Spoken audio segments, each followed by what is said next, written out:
თვითონ ცხოვრება წარმოჭრის ხოლმე ჩვენ წინაშე ისეთ საკითხებს, რომელიც გადაწყვეტაც, რომელზეც ფიქრით და მსჯელობას გვაჩვენებს იმას, თუ როგორები ვართ თვითონ ჩვენ.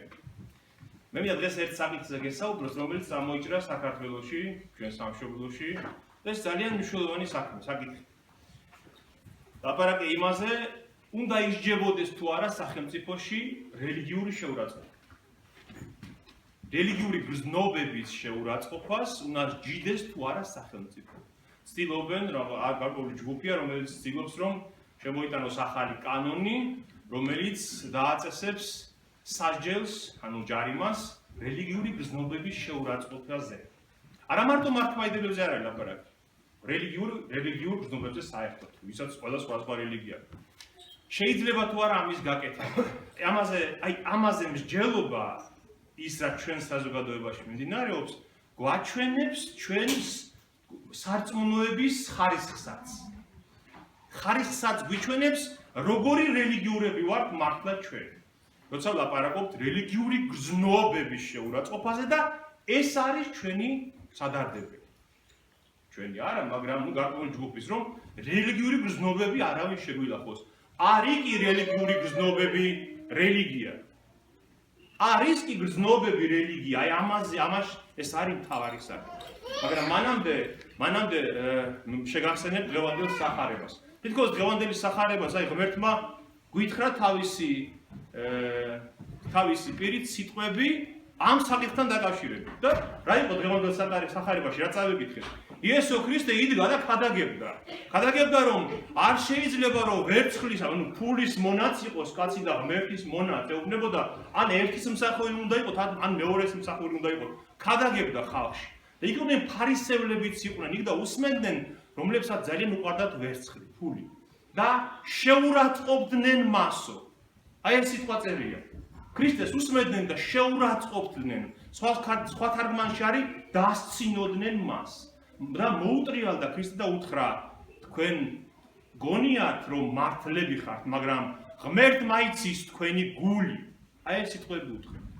ქრისტეს არ მომდომებია მათი დაღიჭირება. ეს სიტყვები უთხრა, თქვენ რატომაც ლაპარაკობთ ამას, შეურაცხმყოფთ და დამცინით, ღმერთმა იცის თქვენი გული როგორები ხართ. აი ამაშია საქმე. ქრისტემ აიტანა შეურაცხყოფა, გვემა, ტანჯვა, დაცინვა, სიკვდილი, ნერწვა, ყველა საშინელი შეურაცხყოფა. ჯვარი ჩვენთვის ახლა დიდების სიმბოლო როა, ჯვარი მაშინ იყო ძელი, შეურაცხყოფის სიმბოლო იყო. შეურაცხყოფა იყო. და ჩვენ ხშირად ვფიქრობ ხოლმე ხშირად ამ დღეებში რომ სახარებაში არის ნახსენები რელიგიური გრძნობების შეურაცხყოფა. და მივიდივართ იმ დასკვნამდე რომ მთელი სახარება რელიგიური გრძნობების შეურაცხყოფაა. თავისთავად ფარისევლები თავის რელიგიურ გრძნობების შეურაცხყოფად თვლიდნენ და ქრისტეს და მოციქულების სარწმუნოებად შეურაცხყოფილი იყო. რა უნდა ვიფიქროთ ამის შესახებ? არის კი ეს კანონი, ღირსეული კანონი, რომ რელიგიამ დასაჯოს მის შეურაცხყოფელი სახელმწიფოს მეშვეობით. საერთოდ არც ერთი გრძნობა არ უნდა შეურაცხყოფოს ადამიანს. არც რელიგიური გრძნობა არ უნდა შეურაცხყოფოს ჩვენ თუ ნორმალური საზოგადოება ვართ და ცივილიზირებული საზოგადოება, კულტურული საზოგადოება თუ ვართ, არც რელიგიური გრძნობები უნდა შეურაცხყოფოს ერთმანეთის, არც ტრადიციული გრძნობები და არც არანაირი გრძნობები არ უნდა. მე თუ ხედავ რომ ის გრძნობა შენთვის ძვირფასია, მე თუ ქრისტიანი ვარ, როგორ უნდა შეურაცხყოფო ის შენი გრძნობა? თუნდაც ცდებოდეს იმ მომენტში ეს ადამიანი თუ იმისთვის ხედავ რომ ძვირფასია ის გრძნობა, რელიგიური რომც არ იყოს ის გრძნობა, არ შეურაცხყოფ მე მას, თუ ქრისტიანი ვარ. და მით უმეტეს თუ რელიგიური გრძნობაა ის მისი, არავითარ შემთხვევაში არ მივაყენებ შეურაცხყოფას. ის რომ ჩვენ საქართველოში ერთმანეთს რელიგიურ გრძნობებზე დავცინით და შეურაცხყოფას ვაყენებთ, ვაჩვენებს ჩვენი რელიგიურობის და კულტურის ხარისხსაც, როგორი ადამიანები ვართ. მეორე, ეს ისე როგორც გითხარით, გვაჩვენებს იმას, რანაირი სარწმუნოებას ვფლობთ ჩვენ და მივდივართ იქ, რაც ხშირად გვისაუბრია. ჩვენი სარწმუნოება საქართველოში არის გრძნობებზე დაყრდნობილი სარწმუნოება. აი ეს არის პრობლემა. ხომ ხშირად გითხოვთ ხოლმე ჩვენ, მხოლოდ გრძნობებს უყურებთ ჩვენ რელიგიაში. გრძნობებია მთავარი. ის კი არა რომ შემეცნება, შეგნება, გონება, აზრი, ფიქრი, გაგება იმ სიტყვებს, არა, გარეგნულია მთავარი, გრძნობებია მთავარი. მაშინ როცა რელიგიური გრძნობები არ არის რელიგია. აი ეს უნდა ვიმახსოვროთ. რელიგიური გრძნობები არ არის სარწმუნოება, ეს არის გრძნობები, ისე როგორც სხვა ნებისმიერი გრძნობები და ვერავის ვერ უპოვია და ვერაზროს ვერ იპოვის ადამიანი ჭეშმარიტებას გრძნობების მეშვეობით. გრძნობების სამშვინველიდან, სხეულიდან გამომდინარეობს და როგორ შეიძლება შენ მატერიალური ტიპო ღვთაებრივი სამშვინველი, ანუ ხორცისთვისება გრძნობიერება, ხდებით და გრძნობებით ვერ იპოვი შენ ჭეშმარიტებას და ღმერთს ხო საერთოდ ვერ იპოვი და რელიგია რას ემსახურება? გრძნობიერებას? რელიგია ემსახურება ჭეშმარიტების შემეცნებას. ჭეშმარიტება უნდა იპოვო ღმერთი თუ სხვა ჭეშმარიტება, რომელ რელიგიაშიც რა არის. ამიტომაც გრძნობებზე არ არის რელიგია აგებული. ეს ჩვენ დავამახინჯეთ, რომ გრძნობისმიერი და ემოციური გავხადეთ მხოლოდ და მხოლოდ რელიგია. რელიგია არის სულის საქმე. სული კი არის მოაზროვნე და გონიერი ადამიანში, აზროვნება და გონება, რომელსაც გრძნობებთან არავითარი კავშირი არ აქვს. თავისთავად გრძნობები ჩვენთვის მნიშვნელოვანია, მაგრამ და გასათვალისწინებელია, მაგრამ ღმერთზე და ჭეშმარიტებაზე და რელიგიაზე როცა ვლაპარაკობ, გრძნობები იქ არაფერ შუაში არ არის. ვისაც მონასტერში, აი, კარგ მონასტერში უცხოვრია, პირველი რასაც უგრძალავენ მოღვაწეებს, გრძნობები საყოლაა. რას იგრძნობ შენ ლოცვის დროს და რას იგრძნობ შენ ღვთისმსახურების დროს, ეს ნულია ამის ფასი, რასაც გრძნობ ხორცილად. თავარია, რას შეიმეცნებს შენი სული. აი ეს არის თავი. ამიტომაც რელიგიაში და სარწმუნოებაში მთავარი არის გონება, შეგნება და შემეცნება. ამითი პოულობს ადამიანი ღმერთს. გრძნობებით ვერავინ ვერ იპოვებს ღმერთს. ახედან გამომდინარე, ჩვენი გრძნობები, თუნდაც რომ ვიღაცამ შეურაცხყოფს, ეს ჭეშმარიტებას ვერაფერს ვერ დააკავებს. ხვდებით? მე რასაც ვფიქრობ ჩემ გონებაში, სულ რომ მომაჭრა ხელები და ფეხი და მთელი სხეული, იმას ვერავინ ვერ წამართავს. შეურაცხყოფა შეუძლებელია ღმერთის და ჭეშმარიტების. ეს მხოლოდ მატერიალური შეურაცხყოფა არის შესაძლებელი. ისე ვიმეორებ, თუ ვინმე ეკლესია დაგვინგრია, ეს სახელმწიფო ისედაც ჯის ამას, იმიტომ რომ ჩემი შეურაცხო რაც ჩემია. მე მინდა აგიხსნათ ეხლა ორიოდე მაგალითზე სულის და გრძნობების განსხვავება რაში მდგომარეობს. ანუ მაგალითად ხედავთ ამ ეს რა არის? ეს სახარებაა, ხო?